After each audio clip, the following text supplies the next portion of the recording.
Now there's times on a job where you don't use all of the hose on the reel. You won't need to pull it all off. So you might pull off 100, 150 feet or so, and that's plenty for that particular job. So then what we do is, if there's any hose left on this reel, in order to keep it from tangling up, because as you're pulling your trigger on your wand, this thing, it jars like this each time because of the pressure.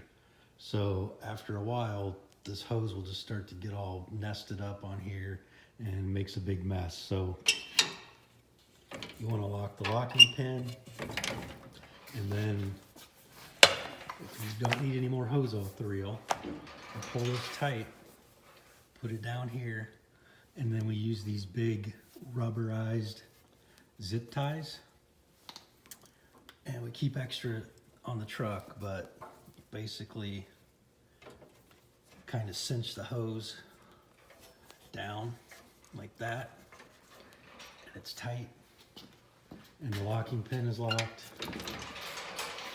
and now you can go ahead and wash and do whatever, and then that's just going to stay nice and tight and not make a mess. So that's how you do it. You don't need to put this on if you end up pulling all the hose off the reel to where it's empty.